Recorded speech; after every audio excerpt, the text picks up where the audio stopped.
Il est 8h32 et vous êtes bien sur RMC et BFM TV. Bonjour Sébastien Chenu. Bonjour madame. Merci d'être à mon micro ce matin. Vous êtes le numéro 2 du Rassemblement National, vous êtes député du Nord. Vous avez vu ce qui s'est passé cette nuit dans le Lot-et-Garonne. La permanence d'une de vos députées qui a été attaquée, ciblée par des agriculteurs en colère. C'est pas la première, c'est la 4e permanence d'un député RN en 2 jours qui est prise pour cible par les agriculteurs qui ne comprennent pas que vous ayez voté la censure. Est-ce que vous vous dites pas, une semaine après, vous avez fait une connerie ? Non, parce que lorsqu'on protège les Français, on ne fait pas, je reprends votre mot, on ne fait pas de conneries. Je pense que ceux qui font des conneries, justement, ce sont ceux qui laissent voter le Mercosur, qui laissent signer le Mercosur et qui le négocient depuis des années, en particulier d'ailleurs depuis 2019. Là, c'est plus qu'une connerie, c'est la mort de notre agriculture. C'est le message aussi que je veux dire à nos agriculteurs, c'est que Emmanuel Macron les a dupés concernant le Mercosur. Ceux qui font des conneries, c'est Madame Borne qui dit que la semaine dernière, le lendemain de la censure, les cartes vitales ne vont plus fonctionner. J'espère qu'elle présentera ses excuses aux Français pour les avoir dupés. Ce sont ceux qui disent que les taux d'intérêt vont s'envoler. Ils ne se sont jamais aussi rapprochés de ceux de l'Allemagne. Il va quand même falloir que vous arriviez à convaincre une partie, y compris de vos électeurs. Si je m'arrête un instant sur ce qui s'est passé avec les agriculteurs jusqu'à présent, ils avaient parfois pour cible des députés socialistes, des députés macronistes, mais vous étiez épargnés. Vous étiez épargnés parce qu'ils vous considéraient comme différents ou parce que peut-être ils se disaient que jusqu'à présent vous n'étiez pas responsable. Vous êtes désormais à leurs yeux comme les autres. Non, nous ne sommes pas comme les autres et nous leur démontrons d'ailleurs, puisque nous sommes les seuls finalement à les avoir défendus. Et dans cette, je citais le Mercosur, dans cette affaire du Mercosur, je crois qu'ils peuvent voir, qu'ils peuvent compter sur nous. Mais j'entends, moi, leurs inquiétudes, parce que c'est important. Les agriculteurs, c'est une profession en souffrance. Moi, je les ai rencontrés dans ma circonscription à Thian, à Verchin-Maugré. J'ai rencontré les agriculteurs. Je veux leur dire d'abord que ce dont ils ont pu bénéficier, par exemple la baisse de la fiscalité sur le gasoil non routier, obtenue grâce au Rassemblement National, ça va être maintenu. Que ceux qui étaient en discussion ou ceux qui avaient été actés comme nouveaux, entre guillemets, avantages, mais en tous les cas comme plutôt aides, que ce soit sur la transmission des exploitations ou que ce soit sur le calcul des retraites sur les meilleures années, tout ceci va être remis dans le budget 2025. Ils ne perdront pas ce qui a pu être négocié à leur bénéfice. Mais précisément, vous aviez négocié un certain nombre de choses. Vous aviez négocié un certain nombre de choses il y a 1 an. Vous avez négocié beaucoup de choses dans les toutes dernières semaines de ce budget avorté. Vous avez obtenu pour eux la baisse sur l'électricité, un certain nombre de points sur lesquels Michel Barnier vous a fait des concessions. Est-ce que franchement il fallait aller jusqu'à la censure quand on voit aujourd'hui que finalement vous êtes au bord de tout perdre ? Tout à l'heure, à 14h, Emmanuel Macron va recevoir les différents partis, sauf LFI et RN. Si les socialistes acceptent de ne pas censurer un gouvernement à venir, il n'aura même plus besoin de vous. Votre menace ne tiendra plus. Vous n'aurez même plus le pouvoir de censurer. Alors, il y a plusieurs choses dans ce que vous dites. D'abord, c'est juste ce que je dis ou pas ? Non, mécaniquement, c'est juste. Non, il y a des choses qui sont pas tout à fait justes. Vous allez perdre tout pouvoir. Non, ne croyez pas cela, Madame de Valère, parce que je pense que le premier groupe de l'Assemblée nationale ne perd pas tout pouvoir, mais que le fait de ne pas le considérer, le fait de ne pas l'écouter, le fait de ne pas le recevoir, au-delà du mépris qu'il signifie vis-à-vis des électeurs du Rassemblement national. Emmanuel Macron dit aux électeurs du Rassemblement national « Je vous méprise, je ne reçois pas vos représentants, vous ne comptez pas ». Pas la même chose avec la LFI, puisqu'il leur avait dit qu'il souhaitait recevoir la France Insoumise, qui elle-même n'a pas voulu y aller. Nous, on est toujours d'accord. Officiellement, l'Élysée dit qu'ils n'étaient pas invités ou qu'ils ne sont pas invités. Ils ont changé de posture en cours de route. Mais je pense que c'est une erreur absolue du gouvernement que de ne pas recevoir le Rassemblement national. Je pense qu'il y a 3 mois, Michel Barnier ouvrait une porte, elle se referme aujourd'hui. En fait, il n'y a pas de colonne vertébrale, il n'y a jamais de verticalité. Vous y auriez été, on est toujours allé au rendez-vous. Il y a quelques jours encore, Jordan Bardella, alors qu'on lui posait la question de savoir qui pour gouverner, il répondait à la rigueur, ça ne me regarde pas. Et Marine Le Pen elle-même disait dans les colonnes du journal Le Figaro, Macron consulte les gens qui sont susceptibles de constituer avec lui une majorité à l'Assemblée. Je ne suis pas outré qu'on ne m'invite pas. S'il m'avait invité, cela m'aurait d'ailleurs plutôt inquiété. Non mais je veux dire, s'il faut être invité par Emmanuel Macron, s'il faut être d'accord avec lui pour être invité, ça n'a pas beaucoup de sens. Nous y serions allés pour faire valoir nos positions. Si c'est pour faire un gouvernement du en même temps grand format qui va du Parti communiste jusqu'aux Républicains, c'est-à-dire en fait ce qu'on dénonçait pendant des années comme étant l'UMPS, ce qu'ils sont en train de construire, c'est-à-dire le parti unique, et laisser le Rassemblement national comme le seul parti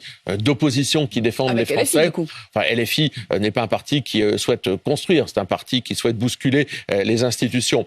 Nous, on a montré qu'on allait au rendez-vous, justement, qu'on était capable de discuter. Mais s'il faut être d'accord avec Emmanuel Macron pour être reçu par lui, ça n'a pas beaucoup d'intérêt. Moi, je pense que c'est évidemment, quand on n'est pas d'accord, qu'on échange parfois le mieux. Vous y auriez donc bien été sûr. si vous aviez été invité. Mais Sébastien Genu, je reviens sur cette démonstration mathématique. Jusqu'à présent, à partir du moment où le PS au sein du NFP avait signifié qu'il censurerait tout gouvernement, vous aviez mathématiquement un poids très important. Si vous censuriez, vous faisiez tomber le gouvernement. C'est mathématique. Si le centre de gravité se déplace, si le PS s'engage à ne pas censurer un gouvernement de centre, alors vous aurez beau censurer, ce sera une épée de bois. Vous ne pourrez plus faire tomber le gouvernement. Mais sur quelle base, Madame de Malherbe ? Ça veut donc dire que le PS, qui est prêt à se vendre, évidemment, pour probablement un plat de lentilles, quelques avantages, etc., sur quelle base le ferait-il ? Ça veut dire que donc ce gouvernement ne s'attaquerait pas à l'aide médicale d'État, parce que sinon le PS le censurerait. Si le PS accepte de ne pas le censurer, c'est que le gouvernement plie les Gaules sur, par exemple, l'aide médicale d'État. Ça veut dire que le gouvernement recule sur un certain nombre de dossiers que le PS jugerait comme irritants. Donc, on voit bien que... Mais de fait, ça vous échappe. Non, ce qui se passe en ce moment vous échappe. Parce que vous verrez que la vie politique est pleine de rebondissements et qu'à un moment ou un autre... Tout à fait, elle nous l'a bien démontré ces dernières semaines et ces derniers mois. Parce que Emmanuel Macron n'a toujours pas compris que ce que les Français lui avaient dit à travers les élections et à travers ces 3 blocs, c'était qu'il voulait une cohabitation, c'est-à-dire une autre politique. Et Emmanuel Macron cherche un Premier ministre et cherche des majorités de circonstances pour continuer à mener la même politique. Et c'est bien le problème. Emmanuel Macron n'a toujours pas compris que les Français voulaient un changement de politique, alors que quel gouvernement vous accepteriez ? Un gouvernement Barnier, mais en moins méprisant. Qu'est-ce qui changerait ? Si c'est François Bayrou, est-ce que vous pourriez vous engager à une sorte de pacte de non-agression ? Non, mais plusieurs choses. D'abord, un gouvernement qui protège le pouvoir d'achat des Français. Pourquoi ? Parce que les Français sont mis à contribution pour réparer les erreurs, les fautes budgétaires et économiques de tous ces gouvernements, Attal, Borne, Bruno Le Maire, etc. Donc nous considérons que ce n'est pas aux Français de payer encore une fois. Ils ont déjà suffisamment de difficultés. Donc un gouvernement qui protège le pouvoir des Français, qui ne s'attaque pas à ce pouvoir d'achat, baisse des médicaments, hausse de l'électricité. Vous avez vu que le timbre va encore augmenter. On va en être à 1,40 € pour une lettre postée. Je sais qu'on écrit beaucoup moins aujourd'hui, mais enfin ça dit quelque chose. Donc un gouvernement qui ne s'attaque pas au pouvoir d'achat des Français. Les agriculteurs, ils sont touchés aussi par la baisse du remboursement des médicaments. Ils sont comme les autres. Donc ça, c'est la première chose. Un gouvernement et un Premier ministre qui respecte les Français à travers leurs représentants. C'est-à-dire qui prend en considération ce que nous pouvons apporter dans un débat budgétaire. J'ai l'impression que beaucoup est question de considération, de respect, de non-mépris. Est-ce que c'est vraiment là-dessus que ça s'est joué ? Non, j'ai commencé par vous parler du fond. Mais sur le fond, vous aviez obtenu beaucoup de concessions. Non, la baisse des taxes sur l'électricité n'était pas financée. Le recul sur l'aide médicale d'État de 100 millions sur 1,2 milliard ne voulait rien dire. Sincèrement, tout ça a été cosmétique. Et surtout, Michel Barnier n'a pas voulu revenir sur la désindexation des retraites. Nous, on a cherché à protéger la France qui travaille, celle qui allait payer plus d'impôts, la France qui a travaillé, les retraités qui voyaient leur retraite baisser, et la France qui voudrait travailler, c'est-à-dire celle qui voyait les médicaments être moins bien remboursés. On a protégé la France du travail. Est-ce que ça veut dire que, comme Manuel Bompard, vous diriez qu'un gouvernement qui irait, je cite, d'Olivier Faure à Bruno Retailleau, ça ne serait pas acceptable ? Et surtout, pour faire quoi ? Qu'est-ce que c'est que ces gens qui nous disent matin, midi et soir qu'ils n'ont pas les mêmes idées, qu'ils s'opposent les uns aux autres, qu'ils ne voient pas le monde de la même façon, sont finalement capables de mettre leurs idées dans leur poche pour se retrouver ensemble. Et pour faire quoi ? Parce que moi, je ne vois pas bien ce qui peut relier Olivier Faure élu avec la France Insoumise sur un programme, parce que accessoirement, il a dû être élu sur un programme, Olivier Faure, et Bruno Retailleau, qui parle beaucoup mais qui agit peu. Je n'arrive pas bien à voir quelle idée ils se font de notre pays. Il y a les agriculteurs qu'il va falloir que vous arriviez à convaincre, et puis peut-être plus largement les électeurs du RN. Dimanche, vous avez perdu un siège de député lors d'une législative partielle dans les Ardennes. C'était un siège RN. Et vous l'avez perdu, et vous l'avez en réalité perdu dans l'entre-deux tours. Premier tour, vous êtes très largement en tête, Arrive la censure, deuxième tour, vous vous faites battre par un macroniste. J'ai pas la même lecture que vous. Comment vous le lisez, vous, cet échec ? Alors d'abord, 30% de participation, c'est-à-dire qu'une élection partielle, nos électeurs ne se mobilisent pas parce qu'ils considèrent que l'enjeu est très faible. Tour, hein. Non, mais il y avait une participation très faible dès le premier tour. Elle n'a pas été suffisante au second tour. Et puis, pour vous, la censure ne les a pas déstabilisés, non, vous venez vos dire électeurs ? Quelque chose d'incroyable. Battu par un député macroniste, mais enfin qui a caché son étiquette politique, qui n'a fait aucune référence ni à Emmanuel Macron, ni au gouvernement, ni au parti politique Renaissance sur ses documents de campagne, qui se fait passer pour un gentil d'hiver droite qui pouvait absorber les voix des Républicains, etc., etc., et les voix de la gauche. Vous avez perdu. Donc, à 300 voix près, je pense pas qu'on puisse en tirer des conséquences. La semaine d'avant, on avait gagné une élection municipale. Pour vous, la concomitance avec la décision de censurer le gouvernement, vous n'entendez aucun de vos électeurs, peut-être que c'est le cas, hein. Aucun de vos électeurs ne vous a dit, honnêtement, vous nous avez entraînés quand même dans une situation bien compliquée. Non, je vais vous dire ce que j'entends. Moi, j'entends dans ma circonscription, qui ne représente peut-être pas la France, mais j'entends des électeurs qui nous disent « on n'en peut plus de ce gouvernement, député du Nord, hein. On n'en peut plus de leurs décisions, on n'en peut plus d'être sans arrêt mis à contribution, vous avez bien fait de les censurer, ils l'ont bien mérité ». J'étais dans cette petite commune de Rouvigny la semaine dernière, ce week-end, et les électeurs me disaient ça très exactement. Ils n'en peuvent plus de cette politique qui est menée. Maintenant, les Français ont des inquiétudes. Bien sûr qu'ils ont des inquiétudes. Ils ont l'inquiétude de savoir comment ils vont terminer les fins de mois, quel sera le prochain budget, qui va les amener et où ce gouvernement va les amener. Mais surtout, ils se disent que celui qui bloque la situation, c'est Emmanuel Macron. Et à propos de ce budget, on apprend que demain, une loi spéciale qui donc reconduirait le budget précédent pour couvrir l'année qui s'ouvre sera présentée au Parlement. Vous la voterez ? Bien sûr, nous l'avons dit. Vous la voterez. Donc ça veut dire que le budget 2025, imaginé par Michel Barnier, c'était non. Le budget 2024, imaginé par Elisabeth Borne et Gabriel Attal, c'était oui. Mais parce qu'il comportait moins de hausses de taxes et moins d'impôts, tout simplement. Mais sur la loi spéciale... Mais donc ça veut dire quand même que ce budget dont vous nous avez dit que c'était ce qui nous avait emmené dans le mur, ce qui avait rendu la France déficitaire... Mais celui de Michel Barnier était encore pire. On faisait un pas supplémentaire vers l'inacceptable. Non mais madame, on préserve les Français de 40 milliards d'euros d'impôts de plus. 40 milliards à aller chercher dans leur poche. Donc le budget 2024 n'était pas un bon budget, mais celui de Michel Barnier était un très mauvais budget. Il était encore pire. Donc oui, nous allons voter la loi spéciale. Oui, nous allons voter un amendement pour l'indexation des retraites sur l'inflation. Et si toutefois le gouvernement ne voulait pas valider cet amendement et ne voulait pas qu'il soit voté, eh bien un budget 2025 permettra de façon rétroactive de rembourser le trop perçu si des ménages entraient dans l'impôt. Oui, parce que c'est vrai. De payer plus d'impôts. Oui, parce que c'est vrai. S'il n'y avait pas de nouveau budget avant juin, de fait, il paierait plus d'impôts. La France sera obligée de se doter d'un budget avant juin. Ce serait totalement irresponsable de la part du président de la République que de l'empêcher. Mais je ne crois pas, oui, je ne lui fais pas tous les procès. Je pense qu'Emmanuel Macron souhaite qu'il y ait un budget pour 2025. Voici, parce que la base de tout, c'est Emmanuel Macron. Il ne vous a pas échappé que la base du problème, c'est Emmanuel Macron. Et je vais vous dire, Emmanuel Macron, ce sont ses amis politiques et financiers qui un jour sonneront la fin de la récréation le concernant. Parce qu'ils considéreront eux-mêmes, ses propres amis, qu'ils nous entraînent dans le mur. Sébastien Chenu, la Syrie, le renversement de Bachar el-Assad, est-ce que c'est une catastrophe ? Est-ce qu'on est sûr que c'est une catastrophe ? C'est le mot qui a été utilisé donc par Jordan Bardella. Catastrophe migratoire, a-t-il ensuite précisé à propos du renversement de Bachar el-Assad. Est-ce qu'on est sûr que c'est une catastrophe pour l'Europe ? Oui, moi je pense qu'on peut être sûr qu'il y aura effectivement beaucoup de Syriens qui vont vouloir venir en Europe.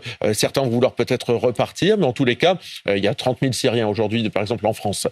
Mais je pense qu'il faut se prémunir de vagues migratoires. Pourquoi ? Parce qu'il suffit d'observer ce qui a été fait dans le passé. On a vu des régimes... pas pu commencer par quand même dire que c'était pas mal qu'ils partent, Bachar el-Assad. Mais sincèrement, vous croyez que remplacer un régime autoritaire par des islamistes, ça a quelque chose de sympathique ? Enfin, moi, je suis pas naïf à ce point-là. Enfin, je veux dire, on nous dit, comment il s'appelle, monsieur El Jolani, on nous dit qu'il est un islamiste modéré. Mais enfin, c'est une oxymore. Ça n'existe pas, un islamiste modéré. C'est un peu comme les banques populaires, si vous voulez. Ce sont des oxymores. On met en face deux mots qui sont tout à fait contraires. Et évidemment, c'est quelqu'un qui tient par les milieux liés à Al-Qaïda, qui tient par les milieux terroristes et qui ne vient pas pour défendre comme un bon progressiste les droits de l'homme, la gay pride, etc. Enfin, je veux dire, c'est une illusion que de croire ça. En revanche, pour nous, oui, il y a la possibilité d'imaginer que ça puisse avoir des répercussions très dangereuses en France. Mais fallait-il alors que Bachar el-Assad reste ? Écoutez, en tous les cas, changer Bachar el-Assad pour un régime islamiste, je n'en vois pas pour nous, de notre fenêtre. Peut-être pour les Syriens, je vois l'avantage. Peut-être que pour les Syriens, sur le fait de se séparer de Bachar el-Assad, il y a peut-être un intérêt. C'était effectivement un régime qui n'était pour le moins pas sympathique, qui était autoritaire et brutal, comme l'a dit Marine Le Pen. Mais en revanche, pour les Européens, je crois qu'il y a danger, il y a péril en la demeure. On se dit que quand même, a posteriori, vous avez fait sacrément les mauvais choix, pas seulement vous d'ailleurs, une partie de LFI également, les visites à Vladimir Poutine, les visites à Bachar el-Assad, les images de Thierry Mariani qui encore ces derniers temps l'affirment. Est-ce que là-dessus vous n'avez pas un regret? Est-ce que vous vous dites pas on s'est trompé? On a le droit de se tromper. Non mais madame, on a fait front face à l'État islamique à chaque fois.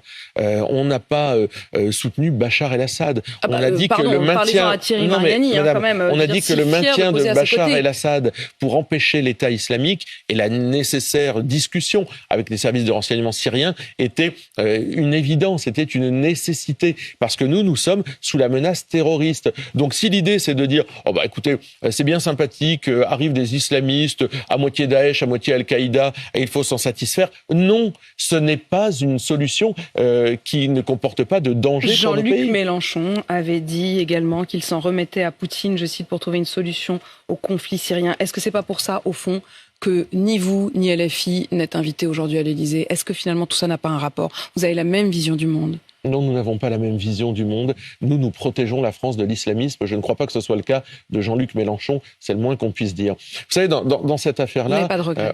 Non, nous n'avons pas de regrets quand ni sur la censure, ni sur votre vision du monde. Quand on protège les Français, évidemment, en première lecture, ça peut susciter des interrogations, parce que lorsqu'on réfléchit dans le chaud, dans l'actualité chaude, on peut avoir des interrogations et c'est bien légitime. On peut avoir de bonne foi, les Français peuvent avoir de bonne foi des interrogations. Mais lorsqu'on se détache de l'actualité immédiate avec un peu de recul, on se dit qu'effectivement, parfois, il faut savoir prendre les bonnes décisions. Nous, on ne joue pas dans l'intérêt politique de notre maison. On ne joue pas notre intérêt électoral. On joue l'intérêt des Français. Et il faut savoir parfois se lever un peu, être un peu au-delà des conjonctures politiciennes. C'est précisément ce que je souhaitais ce matin, Sébastien Chenu, qu'on prenne du recul, et notamment une semaine après la censure, sur les conséquences également de la Syrie sur les migrations.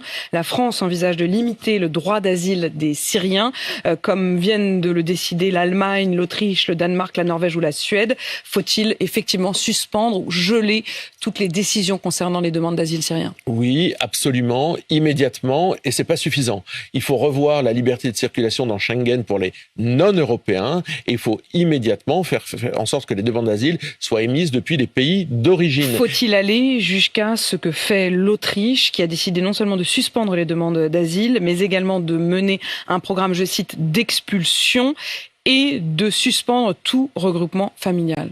Suspendre le regroupement familial, oui, ça me semble être de bonne loi. Mais évidemment, pas uniquement d'ailleurs pour les Syriens. Pour l'instant, arrêtons immédiatement les demandes d'asile, faisons pression pour avoir Schengen, faisons pression pour une nouvelle politique migratoire. D'ailleurs, si le gouvernement était bien inspiré, le gouvernement démissionnaire, ou plutôt le président de la République, il convoquerait immédiatement les Français aussi pour un référendum sur l'immigration. Bruno Retailleau était d'accord. Ça ferait partie des choses qui permettraient d'avancer un peu, et notamment par rapport à cette actualité brûlante. Si Bruno Retailleau reste au ministère de l'Intérieur, vous estimez que ce sera un bon signal ? À condition qu'il ait face à lui un garde des Sceaux qui ne vienne pas borner la politique qu'il veut mettre en place, à condition qu'il gagne les arbitrages. Sur l'aide médicale d'État, il avait perdu l'arbitrage. Sur les crédits budgétaires, les seuls qui étaient en baisse, c'était pour lutter contre l'immigration. Il avait perdu les arbitrages budgétaires. Donc, Bruno Retailleau, à condition qu'il ne fasse pas que parler, à condition qu'il puisse agir et qu'il veuille agir, ce serait à regarder de près. Et une dernière question justement sur l'harmonisation des décisions européennes, sur le Mercosur. Qui croyez-vous? Est-ce que vous croyez Emmanuel Macron qui dit qu'on a encore les moyens d'empêcher l'application de ce traité, ou est-ce que vous croyez plutôt Ursula von der Leyen qui se réjouit de la signature? Je crois que Mme von der Leyen s'est essuyé les pieds sur nous. Je pense qu'Emmanuel Macron n'a rien fait à aucun moment pour empêcher le Mercosur, qui est en discussion depuis très longtemps, mais qui a été accéléré depuis 2019 par Emmanuel Macron. Emmanuel Macron, c'est un enfumage permanent. Il a envie, parce que c'est sa logique... Avez-vous encore des moyens de lutter contre ce Mercosur? Mais bien entendu, la France peut bloquer une partie, tout ou partie de sa contribution. La France peut faire un bras de fer. Encore faut-il avoir du courage, ne pas vouloir être, comme le veut Emmanuel Macron, passer pour le bon élève de l'Union européenne, ce qui nous coûte très cher. Merci Sébastien Chenu Merci. d'être venu ce matin. Vous êtes vice-président du Rassemblement national et député du Nord. Il est 8h52 sur RMC.